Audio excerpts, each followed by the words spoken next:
Welcome back to my channel AMC cooking. నేను మీ సరిత.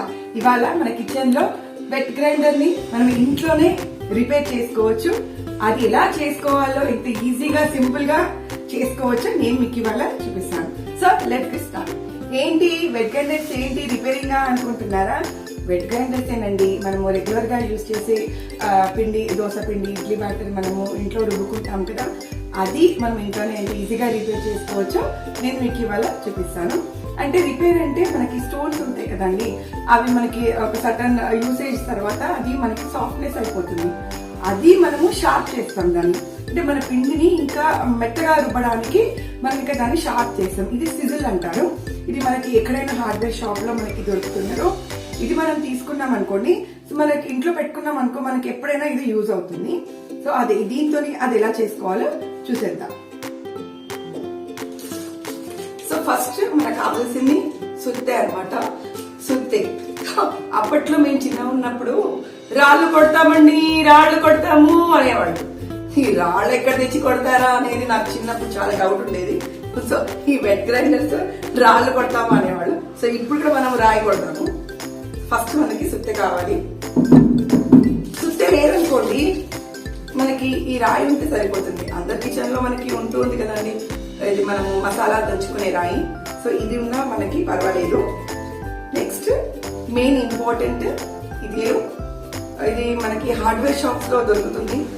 నేను కింద డిస్క్రిప్షన్ లో ఇస్తాను, దీని పేరు చెక్ చేసుకోండి. ఇది తీసుకున్నాం అనుకోండి, మనం ఎప్పుడైనా ఈజీగా మనం ఇంట్లోనే వెట్ గ్రైండర్స్ రిపేర్ చేసుకోవచ్చు. సో దీంతోని, ఈ సుత్తెతోని మనం ఎలా చేసుకోవాలో చూపిస్తాను.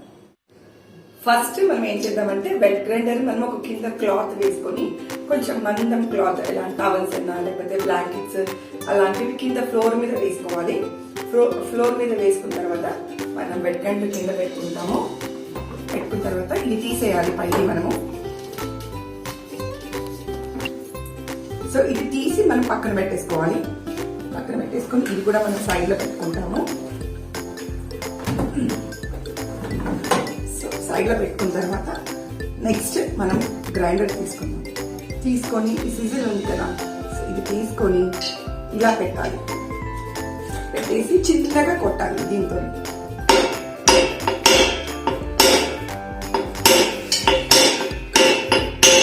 ఇలా మనము అలా మొత్తం సైడ్ లోకి రౌండ్ మనకి ఎక్కడ ప్లేస్ ఉందో చిన్నగా దీంతో ఈ సుత్త తీసుకొని మనం ఇలా కొట్టాలి.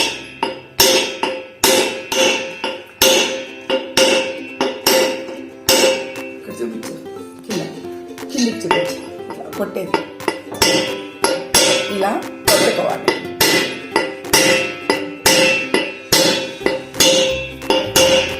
చూడండి, నాది చాలా సాఫ్ట్ అయిపోయింది కింద.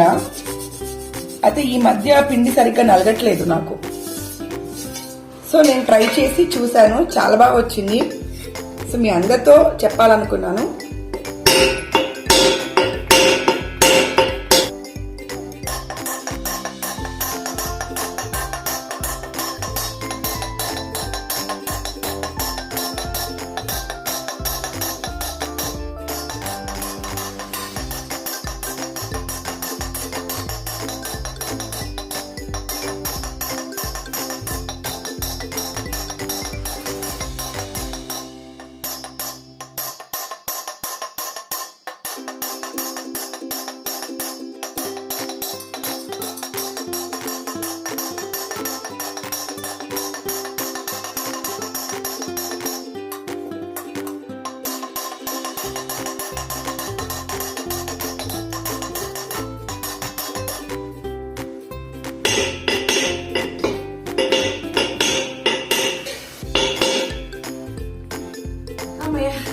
సో ఇలా మొత్తం మనము వెట్ గ్రైండర్ లో పట్టుకోవాలి.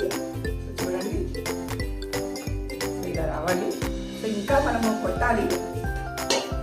నెక్స్ట్ ఈ స్టోన్ ఉంది కదా, దీన్ని కూడా మనం లైట్ గా దీన్ని కూడా కొట్టొచ్చు. ఇలా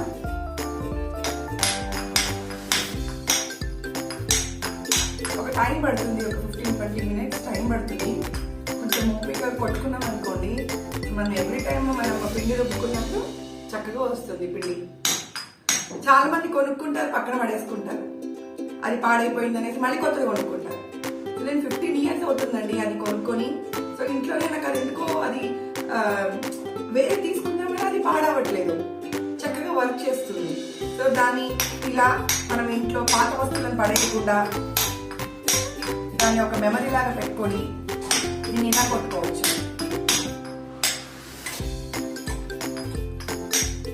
దీన్ని కూడా చక్కగా ఇలా కొట్టేసుకున్నాం అనుకోండి. చూడండి,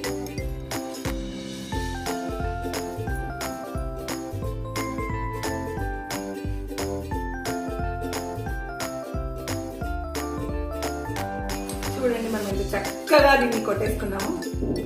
ఇప్పుడు దీంట్లో మనము పిండి రుబ్బుకున్నాం అనుకోండి, 100% చెప్తున్నానండి, మీరు ఇలా ట్రై చేసి చూడండి. రాకపోతే నాకు కాల్ చేసి అడగండి, ఏంటి మేడం మీరు ఇలా చెప్పారు అనేసి. ఓకేనా? ఇలా మన వెజిటేబుల్ రిపేర్ ఇంట్లోనే ఈజీగా అయిపోయింది. నెక్స్ట్ దీంట్లో మనము గోధుమ పిండి కూడా చక్కగా రుబ్బుకోవచ్చండి. అంటే మనం చపాతీస్ కొంచెం క్వాంటిటీ ఎక్కువ క్వాంటిటీలో మనం పిండి రుబ్బుకోవాలనుకున్నప్పుడు మన వెజిటేబుల్లో చాలా చక్కగా రుబ్బుకోవచ్చు. మీకు అది కూడా ఎలా చేయాలో చూపిస్తాను. మన దోశ ఇడ్లీ బ్యాటర్ కూడా చక్కగా మన వెజిటేబుల్లో ఎలా మనం గ్రైండ్ చేసుకోవాలని కూడా నేను చూపిస్తాను. సో మీకు ఈ వీడియో నచ్చింది అనుకుంటున్నాను. నచ్చితే లైక్ చేయండి, షేర్ చేయండి, సబ్స్క్రైబ్ చేయండి, పక్కకున్న బెల్ ఐకాన్ క్లిక్ చేస్తే మీకు నెక్స్ట్ మీ వీడియోస్